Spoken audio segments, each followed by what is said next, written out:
Damn, I have been wanting to make this podcast forever.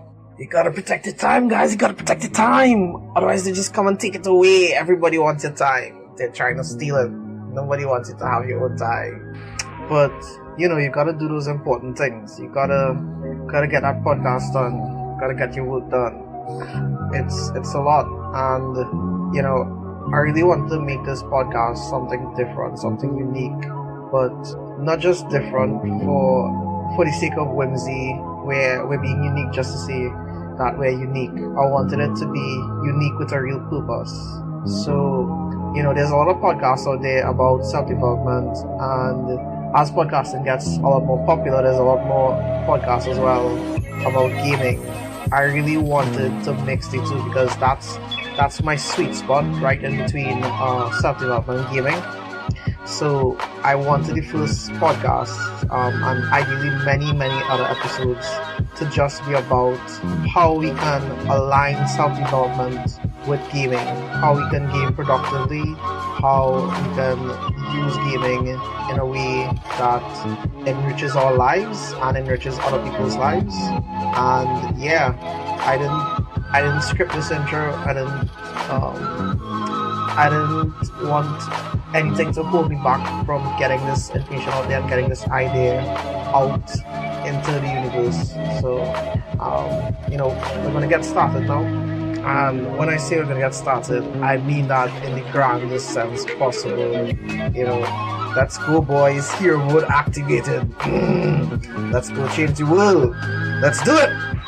I said boys, and I heard it when I said it, but I didn't mean to say it. What I had meant to say was that, girls can play games too, and there's lots of girls who love games, and I just wanted to clear that up from the other intro, but I really like that intro, so I can't change it right now, especially with this app. This is a new app that I'm using, and we're just gonna assume that boys are inclusive of the girls, and yeah, this is gonna hurt me a lot later on in my podcasting career, isn't it? But yeah, actually the reason I made that joke, it's because the first person I'm gonna be covering is actually Jordan Peterson, and he's a pretty controversial guy. I mean, love him or hate him, he's famous now and he's very successful, and his book is one of the best-selling books ever in multiple categories.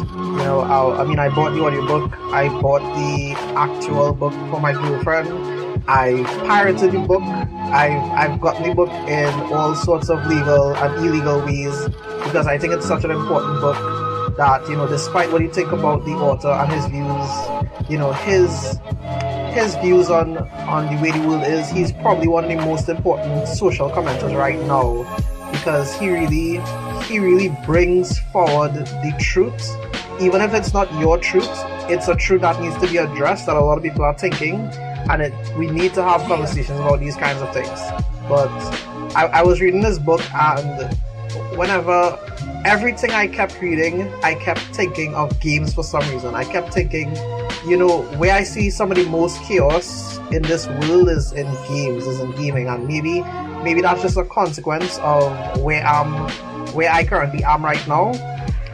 Yeah, it really might be a consequence of of my vision, of what I'm focused on. But when you look at the gaming stats, at this point, a decent percentage of the world are gamers, and part of that reason is mobile phones, and the other reason is because personal PCs have become so cheap now. They're using gaming for education, using gaming for virtual reality. It's everywhere, right? And I'm gonna jump right ahead and say there needs to be a bigger conversation that needs to be had in terms of how we behave in these games. It's not the mom conversations like, oh, that game has cursing in it, or that game has pixel nudity, which apparently people were worried about at some point, or that game has some violent things in it, which everything, life has violence in it. And the whole point is that when you sit down to play a game and how you act in that moment, it matters. When you connect your fingers to your keyboard and your mouse, your ears to your headphones, your eyes to your screen, in that moment, you are that person. That's why games are so popular. That's why it's so transformative. You really become that being for that period of time. You've sat down and you've chosen out of all the things you could be doing. Well, you could be watching videos, you could be listening to music, you could be reading books. Instead, you chose an interactive form of media where, if only for a couple seconds, because you can die that fast in some games, you decided you're going to take on that task and you're going to overcome the obstacles in that virtual world as that character, and that means something, and how you go about that matters. And what I want to do, I want to lay out, the 12 rules for life, an antidote to chaos, to help you master games, to help you master the chaos of games and the chaos within yourself. And that's what the first podcast is going to be about, and that's what we're going to get started in doing right now. Rule 1, stand up straight with your shoulders back. So lobsters, right? Do you know they run on serotonin just like humans do? So when a lobster wins a fight, his serotonin increases, and it spreads out and it signals to all lobsters around him that he's the victor, he's the winner, right? And it shows the tallies of his victory in his posture. He's puffing up his chest, he's saying, I'm the king now, right? And the ones who lose, they get smaller, they go into their own version of the fetal position and they scurry into their little corners and get smaller. And so you might say, okay, what does that have to do with anything? And you don't get it. We evolved from lobsters, we split off from them from an evolutionary perspective millions of years ago. It's the same thing. That's why if you give a lobster antidepressants, it gets big again. So with humans, having this straight posture, it signals readiness. Standing up straight is an injunction to combat. That's why soldiers stand up straight. It's not, I'm combative, like I'm aggressive and I'm friendly and don't mess with me. Rather, it's Superman mode. You're puffing out your chest and you're saying, I'm ready to take on the world and all the misfortune and malice that comes along with that. So when you sit down to start a game, stop with this initial mindset of, I'm not very good, or my teammates usually suck, they're horrible, and I've had a rough day today and I just want to sit down and have the perfect game, because that's not going to happen. Or I'm so tired, so I'm probably going to play really badly. Or I'm such an unlucky player, this always happens to me. Stop making yourself small. Stop lowering your serotonin. And you're saying, how should I act? You're such an expert in this, how should I act? And that's simple. How do you usually want your own teammates to act? What type of teammates do you like? It's the charismatic ones. The ones who aren't just charismatic, but they're capable. They don't just get emotional as soon as a few bad things happen. They don't lose their positivity and their ability just because some unfortunate things happen that is literally programmed into the game. They're the ones who do not use their own weakness as an excuse to give up or to be malicious. Nah, you don't want to be a player like that. You go into that game and you signal your readiness to engage with that game. And you know what else? You can always tell who the small lobsters are in that game lobby. They're usually complaining, they're petty, they literally act small. And this often reduces your own faith in the outcome of that game. It's the same thing when you see a big opposing lobster on the other team. You can see his tallies are represented, not just in the way he acts, but his level, his rank, his awards, his badges, his accomplishments. That's why you get nervous against good players. Even though in real life they're probably smaller than you or not as smart, you can sense their strength and size within that dominance hierarchy, within that competence hierarchy. And the only way you stand a chance, or at least become a better player regardless of the outcome, is if you face it forthrightly, with the intention to be strong, to learn, to overcome. And that's not a guarantee that you'll win, but it's a guarantee that you won't be pathetic and that you will win in the future in all the ways it matters. Sit up straight with your shoulders back. Treat yourself like you are someone responsible for helping. People are more likely to give prescription medication to their dogs than they are to take it for themselves.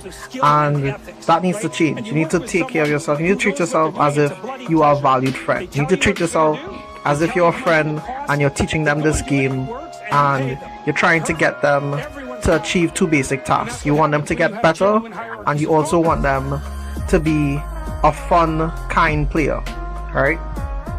And you see, the first part of that is that a lot of people think in these games that they don't matter or there's no consequence, right? It's a bit of a nihilistic approach to it. And then if there's no consequence, it means you can just do whatever you want, you can act however you want, and no one will call you on it. But what you're really doing, you're corrupting your own character. And the other assumption is that what you do does not have a real effect on other people or in that world. But that's a lie. You're lying to yourself. You know it has an effect on other people. You know it has an effect on that world. That's why you do it. That's why you keep doing it. You like seeing the effect your actions or your lack thereof actions have on that world. So you know that to be untrue. And you know it's really important to tell yourself that you are necessary. You're an important part of that world. You could be playing the biggest game in the world. You could be playing, you know, League of Legends. You could be playing Fortnite. You could be playing any game. You're telling yourself, I'm just one guy, what I say doesn't matter. But how many games do you play per day? You literally play with hundreds of players per day. The things you say to these people, it echoes into how they treat other people, and it generally creates the general community around that entire game. And you can see that depending on which games you play, you can see the communities are drastically different. And yes, part of that is how they treat other people, but the first thing you need to do is look at your own self and see, you know, how can I be not just a better player, but a better person inside of that game. And yeah, you don't want to become that self-destructive, contemptuous player that you don't want to play with.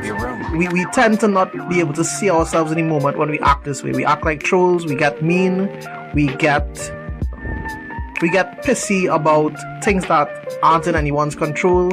We are sore losers. It's just not the way to be. It's not the way to have a fun gaming experience, and it's not the way to become a better player. And you know how to become a better player too, because you know what? You tell people all the time how they can become better players. You tell them to go watch replays, to go watch a stream, to go read a guide, to learn, to spend time learning aspects of the game. Yet you yourselves, you know your shortcomings, but you won't go do it yourself, because part of your ego is telling you that you don't have to, or you're good enough, or you'll just focus on this. You know better, you know you can be better, and you know you can treat others better. And the other part of that is that you need to lay out your gaming life in a productive way. You need to lay it out in a way that it works for you. You know, if you had a friend and they were asking you, you know, oh, how often should I play this game? You know the answer to that. You know, maybe you should play this game 2 hours a day, right? Yet you yourself, you spend 4 to 6 hours a day playing that game, and you know around the 3rd or 4th hour, you don't even enjoy it anymore. It makes you sick. It makes you hate the game. It makes you hate yourself. It makes you hate life. But you keep going. You keep mindlessly pouring yourself into the game, and by the time you're done, you have so little energy to get anything else done that you just play more games that make you even more unhappy. And you know there's games in your life that is making you unhappy. So you need to ask yourself, what would happen if I created a gaming schedule? What would happen if I stuck to that? If I stopped letting my emotions make me play longer or even shorter, because I know a lot of you out there are rage quitters. What if I actually stuck to the game for a certain amount of time? I practiced it. I had a certain level of self-awareness about myself, and I really, really tried to do that. I tried to accomplish that. Would I become a better player? Would I treat others better? Would I have more energy to do other things in my life that need doing? And the answer to that is you probably would, but you don't know until you try. You need to try, and you need to be honest with yourself.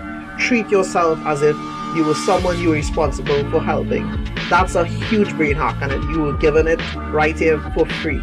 You always know the best advice to give other people, but you don't follow the best advice. You know the best advice. You know where to find the best advice. You can Google the best advice. This is the internet. You can find the best advice right here on this podcast as well. It's your choice to become a better person, to become a better player. And that's the end of rule 2. Treat yourself like you are someone responsible for helping. Befriend people who want the best for you.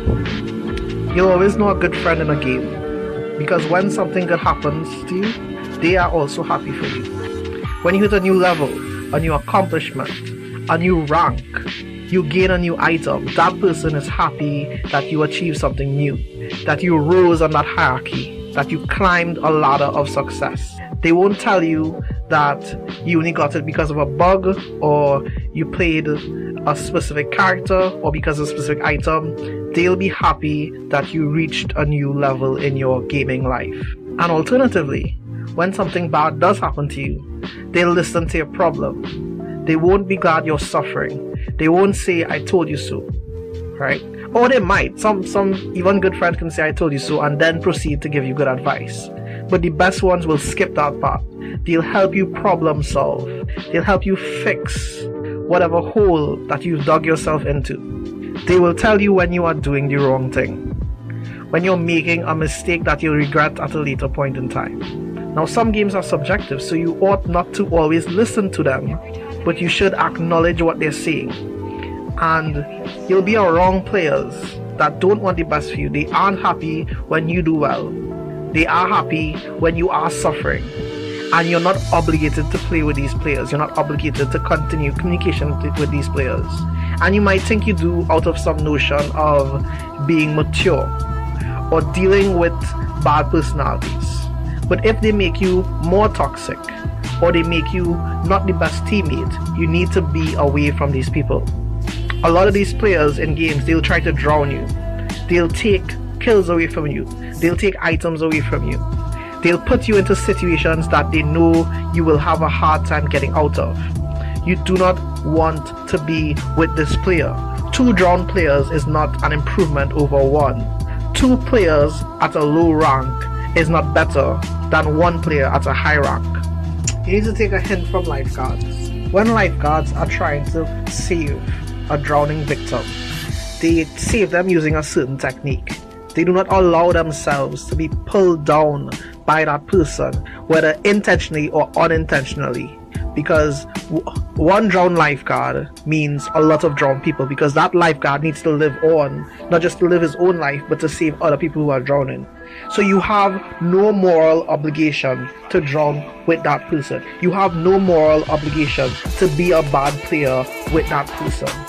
And you might ask, well, then how can I help these players who are not as emotionally stable or are not as skilled as me? And the answer is simple. You lead by example. You show them with your own actions how good they could be. You improve the general level of play in that community, and you improve yourself by consistently executing the best play style you can possibly put into that game, and the best behavior you can put into that game. And that's how you show them, by making that your standard. The people around you will have to raise their standards. Rule 4. Compare yourself to who you were yesterday, not who someone else is today. So, being in gaming years, I've played with both some of the top players in the world and also some of the worst, most toxic players, and you wouldn't believe. And when you look at the mindset between these 2 players, often the low player has this idea that when they look at the pro players, that it's this big unachievable level that it's impossible for them to hit because of all these different variables. And there's a big difference in mindset between them and the actual pro players. A lot of the pros, they don't compare themselves to everyone else. They don't spend all day looking at other players and say, oh, this guy is this good and this guy is that good. They focus on their own efforts. And it's really not productive to look at these other players, whether they're professional or not, and say to yourself that it's unfair. That it's unfair they're so lucky to have certain skills, or they have a better computer, or they have a better connection, or they've played the game longer, or they have better friends who've helped them get to that position. And yeah, the thing is, people's lives have different dimensions. And you say, okay, he's lucky because of this, but you don't know what tragedies he's been through in his life, and you don't know, after he plays that game, maybe he has to take care of a sick relative. Maybe he fights with his wife or his girlfriend. Maybe he's a bad person. Maybe it's not even his fault he's a bad person. Maybe he has a tough job. Maybe he's trying to pay his bills. Maybe he has different dreams that he's not realizing, and you don't know and it's not fair to judge yourself or to judge that person when really you're only getting a small glimpse of that picture. But it's also not fair to you. It's not fair for your own self, because you have your struggles, right? You have you're coming from a different family, from a different race, from a different class of people. You have entirely different fingers, entirely different brains, like your synapses fire completely differently. So it's not fair to compare yourself to that person, because you both don't live necessarily in the same dimensions. You are individually positioned in your different hierarchies, and maybe, and yeah, the best thing you can do is to use yourself as your own ruler, as your own measuring stick, because you're very much like yourself. Everything is the same about you. And the thing is that part of this comes from this instinct you have that you're not everything you can be. You're not doing as well as you should be doing, but it's not their fault. And you just have to ask yourself, how can you be a little bit better tomorrow than you are today? What small things can you do to start off? What big things can you do that makes you better tomorrow than you are today? And maybe it's looking at a few decisions you made in your game. Maybe it's looking at a few conversations you had. Maybe it's looking at being distracted at the wrong times or not paying attention to certain details. But you just have to think about one game and let your ego get out of the way. And even in very harsh situations, there'll be a million things that appear to you that let you know that you could have done this better, even if it may not have affected the results in that specific instance. You could have done it with a lot more finesse and a lot more precision. And the thing is that life is tragic. No one's not saying that these games don't have all these uncontrollable variables. Games are chaotic, but you have yourself and the things around you that you can put right personally, things that are in your general scope of being. How much better could your gaming be if you put everything right that you could about your gameplay, about your strategy, about your friends? And you have to ask yourself, do you have anything better to do? Is needlessly suffering and complaining every day and losing enthusiasm for some of the best games around, is that better than pausing and taking a real honest look at yourself? Do you really have something better to do than improve at the thing you spend hours doing every day? Rule 5. Don't let your children do anything that makes you dislike them. So even though this rule is actually about parenting, the thing is that in gaming we often play the role of parents, because in these types of games we usually have friends or teammates that are younger than us and that look up to us in a senpai coaching manner, where our mindset about the game and the way we make decisions about the game and people in those games, they very much take on that mode of being. And the thing is that Carl Jung had an idea about the shadow. He considered it the dark side of humanity, the roots of which reached into hell. And when he said hell, he doesn't just mean a physical hell, he also means a metaphysical hell. And the thing about hell is that it's very present in these games, and in some of these games there's actually places called LO hell, and often when you're in these games as well, or you're playing with some of these people, you feel like you're in hell. Like at that moment there's no conceivable level of suffering that you can take on at that moment that's higher in pain than what you feel in that moment, which is really funny for a virtual game that you don't have any skin in, but it happens. And the thing is that hell is a part of you, and people don't take that seriously, and they should. And one of the reasons they don't take that seriously is that they don't want to see that hell in themselves. And if you play games and you really care about it and you're pursuing meaningful pursuits, you will encounter the dragon, the chaotic dragon. And the thing is that a lot of people don't realize that dragon is also in themselves. They understand exactly what it means to be a bad player, to be a bad teammate, to be a bad troll. And the thing is that they see this in the younger players around them, that they have a certain level of responsibility for, and sometimes they don't say anything about it. They just leave it be like, you know, I'm probably not going to change this guy's personality or the way this guy approaches the game. And the thing is, it's actually very easy to start disliking that player, even if he doesn't actually direct his aggression towards you. It's, you know, the way he treats strangers, it's very easy for you to start disliking him and for you to not want to play with him. And if he is engaging you, and if he is engaging that aggression with you, you don't want that hierarchical challenge. You know, you're playing a game with someone to grow together. You're not playing that game so that person's ego can feel better, or that he feels like he can dominate you in that hierarchy when that's not even your personal goal. And them making you feel this way, it can slowly turn you into a monster. And in fact, you've seen their behavior turn other people into monsters in the blink of an eye. They say one or two things and they just trigger a few other players in the game, and that's it. Now you're in hell. And the thing is that you are a monster too. And everyone has a little bit of a monster inside them. And if you think you don't, you're the worst kind of monster because you're unaware of it. And the monstrosities you do inside the games, it translates onto the younger players and onto the people around you that you're helping and you're playing with. You are a successful parent or mentor if the other players around you are desired as teammates by other players, because you've taught them how to play well, you've taught them how to act well, you've shown them by your own leadership how to live in that world. And yeah, now everyone wants to play with them. And that's good, because if everyone is playing with them, they're learning from all these different people and they're growing not just skillfully but socially as well.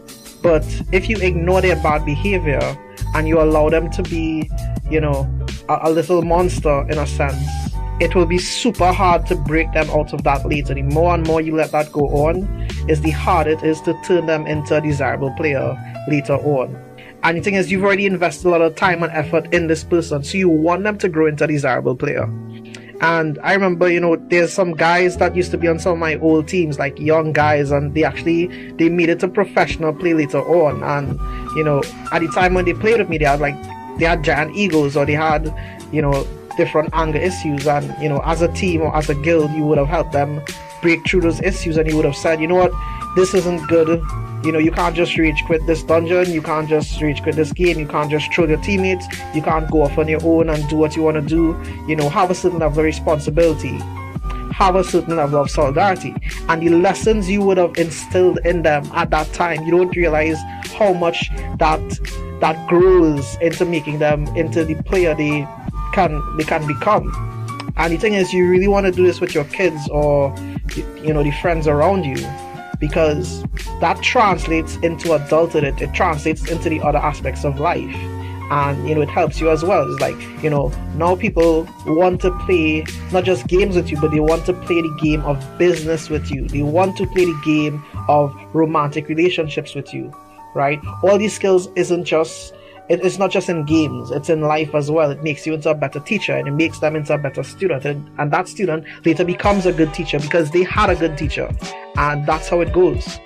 And if you don't do this and you slack off on this responsibility, you know, you're not helping that person. You're creating a person that no one wants to play with. You're doing a terrible thing to them, right? Because all the people that they play with and they engage with, they'll give them false goodwill, and none of the emotions they experience in those situations will be authentic, and that creates very bad people. So yeah, don't let these players do things that make you dislike them. Because if as a friend you dislike that they do it, you know, other people they won't put up with it. They won't. And that will create a larger hell, not just inside that game, but inside the world itself. Because people leave these games with emotions that, even though they were created in a virtual world, they turn into real emotions. And in fact, if some of those friends are people you know in real life, and you're asking yourself, well, it was just a game, like, why is this person upset? It wasn't just a game to them. They left that computer with negative emotions, and your friend is the cause. The person you didn't stop from being a monster, the person you couldn't take a second to pull aside and say, you know what you're doing, no one likes it. And you know what, I don't like it, and maybe you should stop doing it. You're not doing them a service by allowing them to be that monster. Rule 5. Set your house in perfect order before you criticize the world. Man, you look at some of these games and it's really, really easy to be critical of many aspects of it. And, you know, some matches you're going to, and it's tragic, man. Like, you got some of the worst teammates and the worst picks and the worst situations, and, you know, sometimes RNG isn't on your side, and sometimes you just have the most evil, malevolent players, and they're very vindictive, and even small things you did that had nothing to do with them, they take as this big offense against them. Something small like picking up an item or killing a mob, they really take it personally, as if you reached into their screens you reach through their screens and you slap them. Like, they take it that personally. And the thing is, regardless of the emotions, there is some truth to that, you know, a lot of these games are filled with tragedy and malevolence. Like, that's the way some of these games are designed, and that's the way some players act upon it. And the thing is that when you play a game, you are making the choice to willfully overcome all the obstacles that game presents. And that doesn't just mean the opponents, it doesn't just mean the NPCs in the game, it also means your teammates and the RNG of the game. And if you don't like the result, sure, you can complain about it, but if you do, all you're doing is you're sending yourself to places you don't want to be. And, you know, as we covered in the last chapter, you know these places and you felt it. It's a hell, it's a virtual hell. It's actually called, it's literally called LOL in some of these games. And some of these people, they say things to you that are so vicious, you know, things you'd never hear in real life, things you'd never hear in real life from your worst enemies. And you need to ask yourself, do you want to stay there with these people? Or worse, do you want to become the kind of person that says those kinds of things to other people? Are you already that kind of person? And you know, it's not just that. They say things that they hate about the game, and they hate about other people generally in the game. And, you know, they apply this prejudice to you or people like you. And they generally create a bad time for everybody involved. And the thing is, they don't just do this to the person that they feel that wronged them. They do it to the whole team. They do it to the whole guild. They do it to any player they come across. They literally go into a new game, into unrelated games, and they'll decide to cause mayhem to innocent players. And they don't just do it to the guilty. That's just too obvious. Because the best protest for them is to rage against being itself. It's to rage against the game itself. And what they really say is that, you know, I don't like the game and I don't like the people in it. It's too full of suffering. They think they are the judge. They think their feelings and opinions trump everyone else's.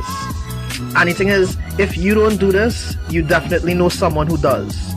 And you never really sit and think about it because you don't want to. Who'd want to think about that? But you should, because you perpetuate the hell you are complaining about while you're cursing at it. And you know what? You don't get to do that, especially if you don't want to be there. So stop doing stupid things. Stop lying. Stop insulting. Stop making things worse. Stop making yourself and the players around you feel weak. You know, if you did something stupid in a game that you didn't mean to do, admit it. Say, you know what, I messed up. Don't lie about it or blame other people, right? Don't insult others. Don't do things that go against making things better for yourself and for the community of that game. And you know what, during that game, you may not always know the best way to react to certain situations. You'll make mistakes, you're human. We are all ignorant in different ways. And, you know, that's whatever, it's fine. But malevolence is when you do these things and you know better. You know what you should be doing. You know when you're doing the wrong thing, but you do it anyways. You're lying to yourself, and it's fueled by resentment. You're saying to yourself, I will do this bad thing because it will really teach them. it will really teach the creators of this game, or it will really teach the players in this game to treat me this way. Get that out of your gameplay. Get it out of your mindset. Get it out of your life. Set yourself in perfect order before you criticize the world. Fix your computer. Fix your connection. Play with the right people. Rule 7. Pursue what is meaningful, not what is expedient. So, I was really thinking about, and I've spent a long time thinking about this, maybe 2-3 months, in terms of how this rule, how meaning itself translates into video games. And one of the first things that came to mind is, was actually single player games. Many of these single player games, we adopt a meaning, a challenge in the game that announced itself as worthwhile. And maybe it's just a difficult game, like Dark Souls, or I Want to Be the Guy. Maybe it's not so much a challenge. Maybe it's the story. Some of these games have, brilliant stories. A couple of which are like Nier Automata and Kingdom Hearts, and the Final Fantasy series, and a lot of these games have brilliant stories that have inherent meaning to them, timeless meaning and wisdom built into them, better than some of the books you could possibly read. And it's fine. Like, you might tell yourself, okay, I'm not that great at some of these games, or I can't get past this boss, or I'm not the best judge of how great the story are in these games, but you play them anyways. As a flawed person, you found something that announced itself as worthwhile, something that has meaning, and that's an instinct deep inside of you. It's a form of vision. And when you play these games and you feel it, you're in the right place, and it's at the right time, and that place is between chaos and order. And these are real places. Roughly speaking, your right hemisphere, it's very good at understanding chaos, and your left hemisphere is really good at understanding order. But the thing is that you can't just stay with the things you already know, because you already know them. That's boring. And you can't go in places that you know nothing about, because you'll just fail in that chaos, and you'll feel very low in that chaotic state. But meaning happens when you're right between those two, right between chaos and order, and you know when that is because things line up. Maybe it's a game you've been really excited for, and you've played similar games, so you understand the mechanics behind the game, so you have a certain level of control over it. But there's also the aspect of the unknown. You haven't discovered the story, you haven't discovered the new stages and the new characters and the new story in this game, and that excites you, it arouses you. And the thing is that I'm gonna do a whole podcast on this, but there's something called flow, a state called flow, where we get into where we lose time and space, where we're swallowed up by the task, and it's fun and it's invigorating, and nothing else matters in that moment. It's a point of focus. It's this place where amazing things happen, where we do these amazing plays that we never figured we could possibly do. Things almost move in slow motion sometimes. We see the world so clearly, and we react to certain things in the game in rocket speed. Or maybe you just get so swallowed up by the story, by the meaning of the story, that you really forget where you are. So the thing about experiences is that you don't want to play games or be in circumstances that are just expedient, because that sends you down. Like, you might have your phone, or you might be at your PC or at your console, and you just play the quickest game that's nearby, and maybe you get a quick dopamine surge from that, but you don't really feel that good after. You don't feel that good, especially, sometimes it's the wrong player. Like, you played with a player who was there, not the people that you have meaningful games with. And you feel worse after, like, it got you off the hook, it scratched that itch of you wanting to play, but it generally makes you feel worse. But the thing is that meaning doesn't do that. Meaning doesn't sacrifice the future for the present. Meaning puts you exactly where you should be. And you can always tell where that is, because it feels right. You can feel it. It's a physiological sense that you're in the right place at the right time. Follow that path, because that's what's going to help you defeat all the tragedy and malevolence in these games. Meaning is the antidote to that. And I'm going to tell you, I remember when I played World of Warcraft, and I've spent years of my life in that game, like both intentionally and unintentionally. And I just remember there's so many things in World of Warcraft I dislike, all the farming and the leveling and the multiple characters and crafting and the auction house. And there's so much things about that game that maybe it was fun for the people, but I dislike. The real thing I loved about that game is that I loved the dungeons. I loved the teamwork required. I loved the creativity of the bosses. I loved the story behind the dungeons, behind the raids, And I'd always feel bad when I had to go do a million other things, you might be in a role-playing guild or, a PvP guild, and I found that I really needed to be in a raid. I really needed to be in a raid guild, and you look at other games as well. Is that sometimes you play in stages that you don't want to play in maps you don't want to play, and you know why you hate that map. You dislike it, and there's a difference between trying to overcome that obstacle or realizing that obstacle, it's not the best obstacle for you to overcome. And this flow, this meaning, what I'm talking about, you might say, is this real? Is this just a made up thing? It's like, no, it's super real. It's more real than suffering and evil itself, and it's possible for you to get that multiple times per week. It's not just a mental thing. It's in your body. It's literally a place in space and time. In fact, you almost mentally exit space and time when you're in that zone. In sports it's called in the zone. It's called being on a hot streak. And your being is telling you that. Your being knows where that is. You can think about it right now. It's like, where have I felt that? Was it in the middle of a team fight? Was it during a calculation of making a certain play in a trading card game? You know where you get to that point the most. And what you need to do is you need to learn how to be there as often as possible. Maybe I remember with raids, like the really serious ones, sometimes it just happens on weekends. With other games, the community is so tumultuous that getting a good game, like a real good game, sometimes it takes like 10 tries. It takes 10 different queues. Find out how to replicate being in that state. Whatever you need to do to get there, because that's the state you're going to find that you grow the fastest in, because it's in the right place between order and chaos. It's that space between where your skills meet the accurate challenge level and your emotions, your excitement for that situation makes you rise up and hit a new level. And the thing is that if you replicate this, if you pick the right place and the right way to play that game and the right people to play that game with, and if the right ways that motivate you to grow in that game, you don't know how good you can be. We don't know the upper limits of that, and I believe that's how the best players, the pros in the world, get that good. They've found, that's why some of them as well, you consider, they're only good at this role, they're a one-trick pony. They found the place where their flow exists, and instead of being distracted in all these different actions, they found the exact perfect character or the exact perfect stage or the exact perfect circumstance to execute their meaning, to execute their flow, and that's how they become the best player. And you need to do that right now. Rule 8. Tell the truth, or at least don't lie.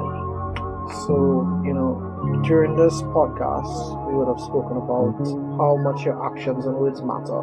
So, there'll be a little bit of reiteration here. But the thing is that people really underestimate how much their actions and words matter. And they think to themselves, like, what importance am I? I'm playing a game with, potentially thousands or millions of players in some circumstances. The things I say and do can't matter that much, does it? But, like, some of you say that and some of you don't know better, but the others of you that are smart enough to know the difference, there's a huge level of hypocrisy in what you say and do, because a lot of you still do a lot of bad things in these games, and you do it thinking it's going to affect something, and then you'll come listening to this podcast and you say, it doesn't really matter. Except if you bothered to do that action in the game, you believed it mattered at that point in time. So either you were lying to yourself then, or you're lying to yourself now. And like, you might say to yourself, okay, well, I don't matter. And the thing is that that's pretty convenient for you, because if that's the case, that means you get to continue whatever you're doing, you get to ignore what I say. You don't get to have any responsibility. And the price you pay for that is that you become nihilistic, right?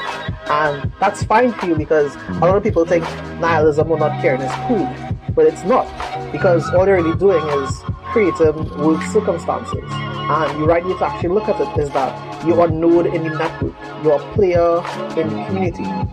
So in a week, some of these games we play, you could join a battle royale style game like Paladins or Fortnite or PUBG, and in one game there's maybe 100 players. So if you played 10 games for the week, you would have interacted with 1,000 players. Or if you play League, any multiplayer game, right, you would have probably interacted with maybe 1,000 people per week, right? And that's not that difficult with League or Dota or mobiles as well. There's about 10 players in a game. You play 10 games, that's 100 people. That's 100 people in a day. So it's not. And some of you play a lot more of those games. Because a lot of those games, they end up in early surrenders, or you win really quickly, or something like that. So sometimes it's more, sometimes a little less. But the point is that, okay, let's say you interact with 1,000 people, during a week, right? Or it doesn't matter, a month, whatever. Do they know 1,000 people? Because a lot of them are playing just as much as you are. 1,000 times 1,000, that's 1 million.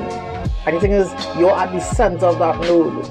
And you might say, okay, well, I don't think what I do affects your existence in that game. Creates the bigger game. You're part of that network. Without you, a lot of those games wouldn't even happen. Without players to play a game, games die without an active community. No one's talking, no one's trading ideas, no one's getting better. You're an important part of that network, whether you're low skilled or high skilled, whether you're very communicative or you're not that communicative, And what's very interesting? What's very interesting is that it's not just the network inside that community. These networks, they communicate with each other. Like some of these games have multiple publishers. Like the developers know the mindsets of these different communities, and you can go on different forums. You can go on Facebook and Reddit and all these different places.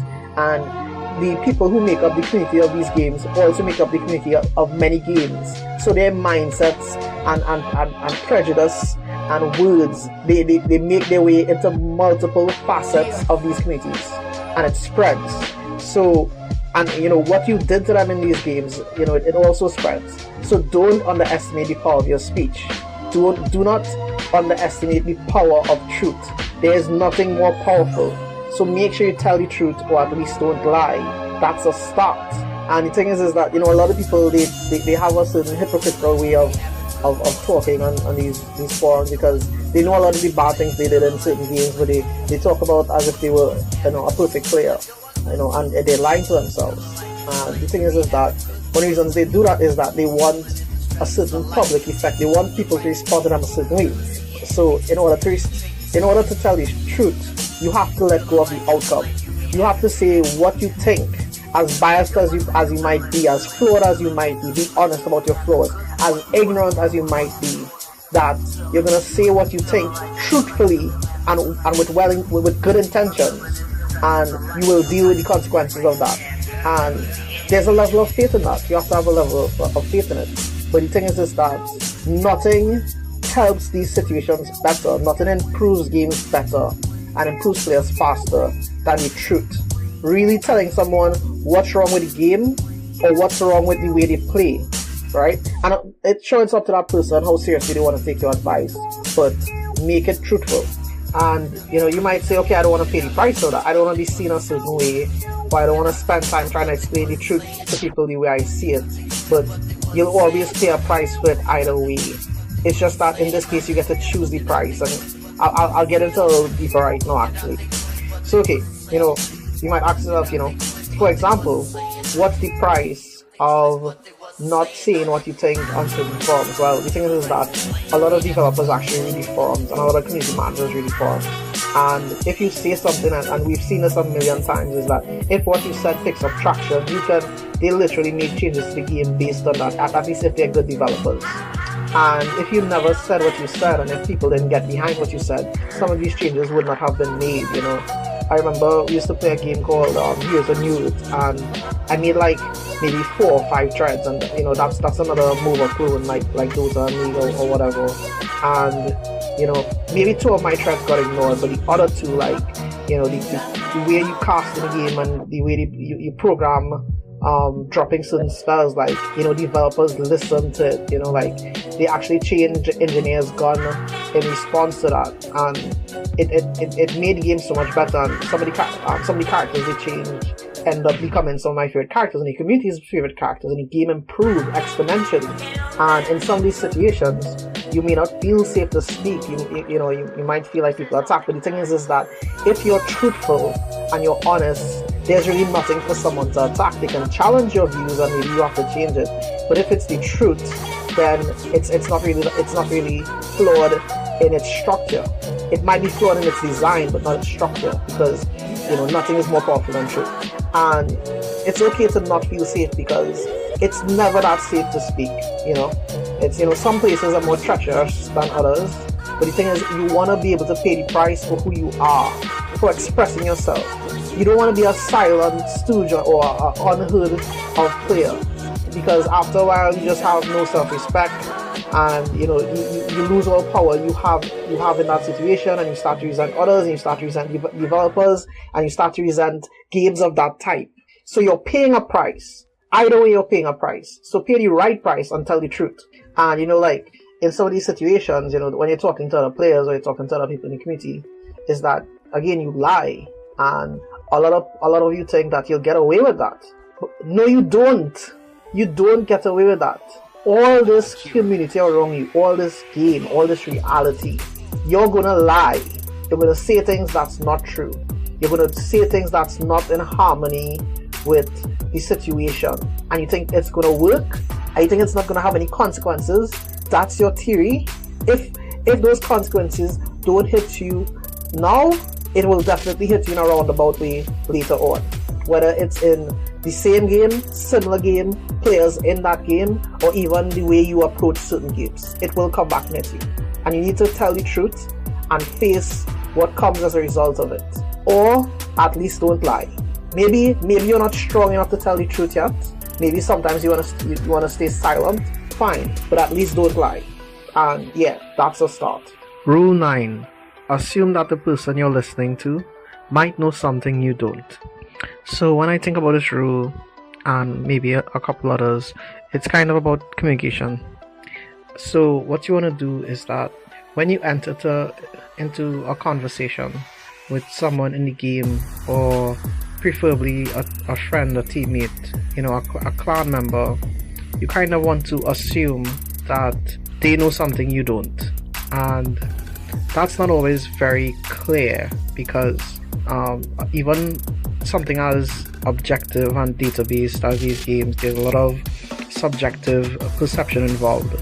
There's a lot of unknown future potentials, like what if I use this item, what if I play it this certain way, what if I play it this way but I cut back a little bit on the aggression. And it's very hard to be 100% sure in different situations. Sometimes even if the numbers go one way, sometimes there's ways to break through numbers, just like in real sports. You can do things where no one can basically have predicted. And so you have to really sort out what winning means, because winning an argument with a teammate, it's not always the best thing, especially if there's a nugget of goal knowledge you can extract out of it. And the thing is that you end up sending them down, and then it ends up being that they don't want to come to you with new ideas or things that they noticed, and maybe most of the ideas aren't good, but some of them could be really good, or some of them, even if it's simple, it could remind you of things that could work out really well if you help them put it together. And when you engage in an argument with them or conversation, you might be verbally better. And this reminds me of a friend or a couple of friends of mine. It's the kind of person where they may be a bit better, a bit smarter, and you come to them with an idea, like interesting strategy you have, and instead of taking a second to really think about the idea or how to make it better, they just criticize you, and they remind you of the times you failed in the past, and how funny and horrible those moments were, and discourage you from having your own ideas. And the thing is that much of the time is that you can see even in the near future where your idea may have been very helpful, or at least piece of your idea would have been very helpful, and they would have ran into a brick wall. And that's why winning when you're wrong is a bad idea, because you may run into walls you may not even know that you're going to run into. And sometimes it's that they can see the things that you can't, but they can't verbalize it. So that's why you have to really listen to the other person, is that if they're trying to tell you something, you should really try to figure out what they're trying to say. Get it clear, think about it, figure it out. Figure out if they are right, or at least how right they are, because sometimes someone might be 10% right or 50% right, but that's right enough for you to fill in the other half of it. And you don't want to just roll over or just agree either. You can stand your ground and you can maintain your perspective, but you want to be able to listen and learn. So you really want this with your teammates and your friends. And something else I'll say about this is that in these games, when you have teammates and different players, don't waste time talking to people who aren't listening. The people, it's the kind of the reverse opposite of this rule. Like, many of these people assume that they're not going to listen and that they're not going to take what you have to say seriously. And if the person is receptive and you try for the betterment of that game and that person's skill, and they're receptive, then go ahead, keep it simple. But if the person's not receptive, end that conversation, because many times we end up just distracting the person from playing the game and figuring things out for themselves, which I'll cover in a future rule. But yeah, assume that the person you're listening to might know something you don't, and don't try to make others listen to you if they're not in the mental position to listen to you. And there's a saying that JP, and I heard a lot of people say that, all year it's been really ringing true for me in a lot of different situations. Don't cast pearls before swine.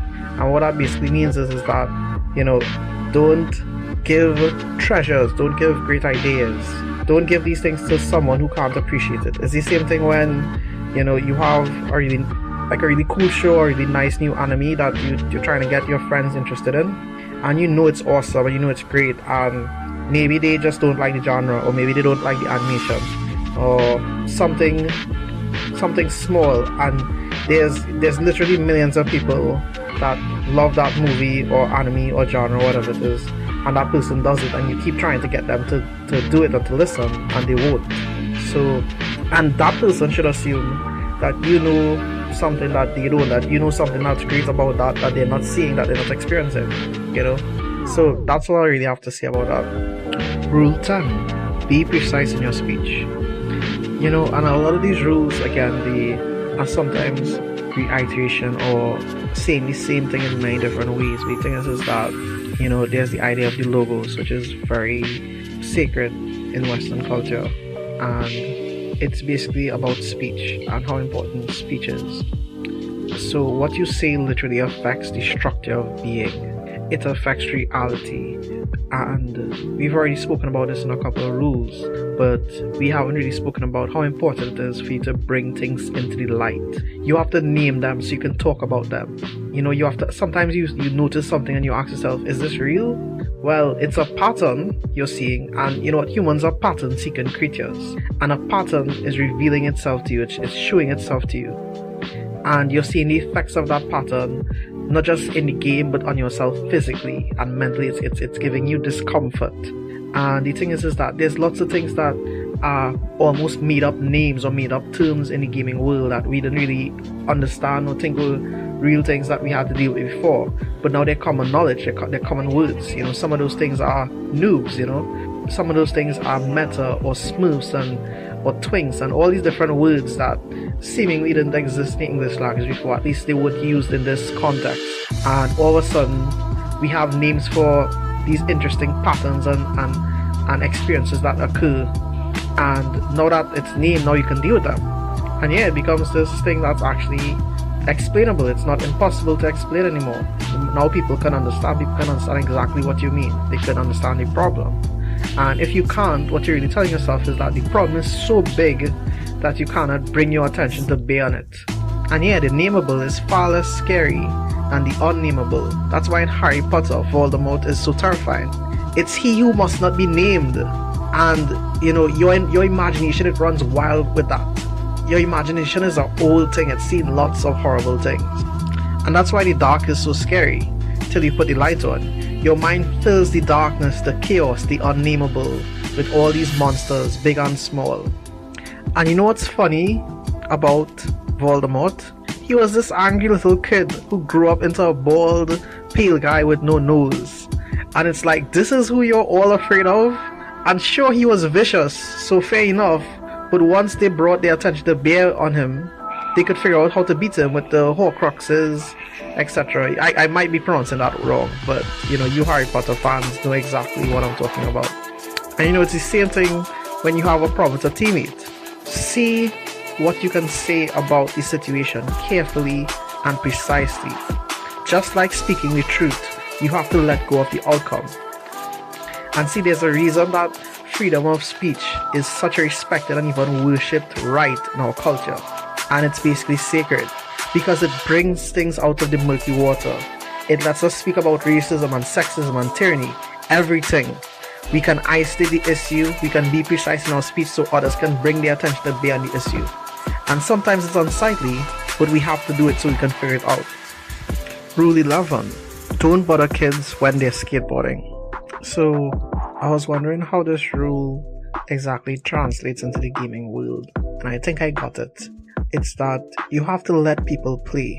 You have to let them test things out. And we talked about the flow state and how it's between order and chaos.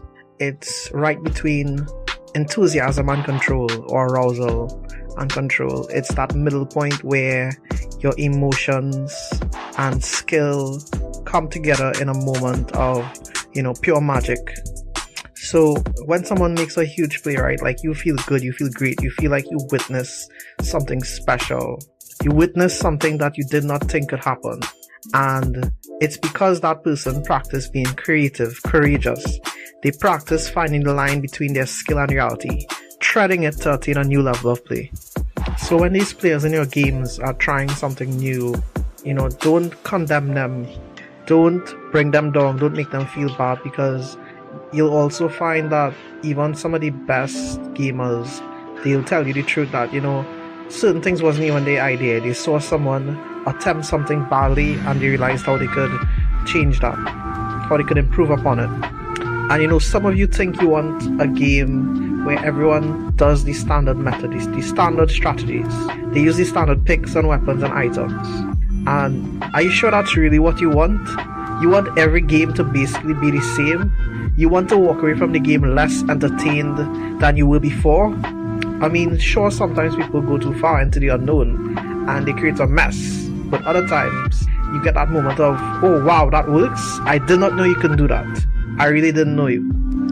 It's like riding a rocket in Fortnite, or doing a 360 no-scope in an FPS game. And, it's like when Justin Wong parried all those Chun-Li kicks a long time ago at the tournament. Or that big play where Faker versus Zed, where Ryu's on Zed, and they're playing the exact same person, and they end up in this epic battle of pure perception, anticipation, reaction time, and skill. And Faker comes out ahead, and you're like, wow, I did not know that could happen. And you ask yourself, how can I get to that level? Or why am I not at that level? And that's because people never let you be courageous. They never let you face danger like that. They never put you in tough situations.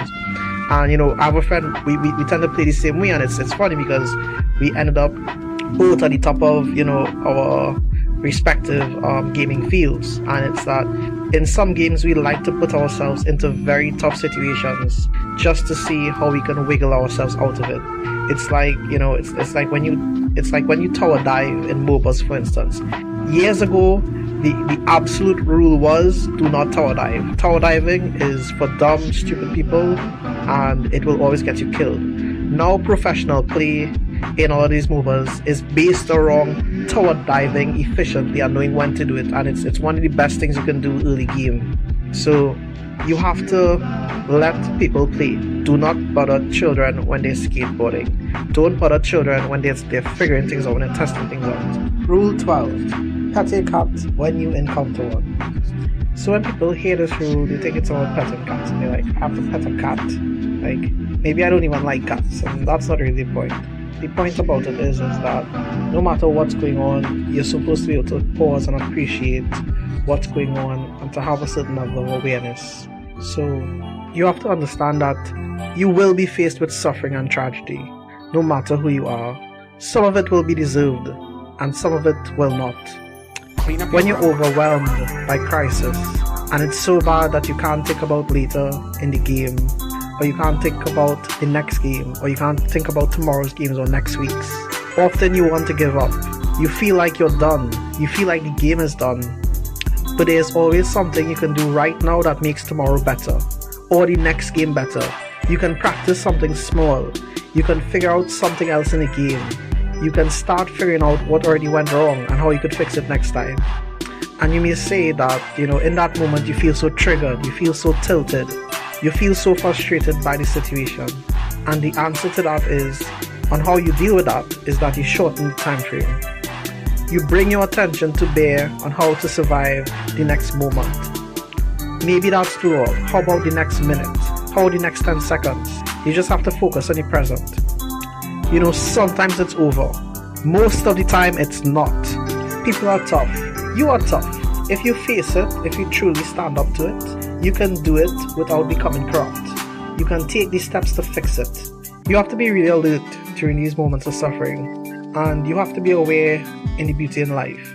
And I'll even add a personal touch to it, is that sometimes you have to be aware of the beauty of certain tragedies. Like, man, this is horrible, but it might also be hilarious. It might also be interesting to watch.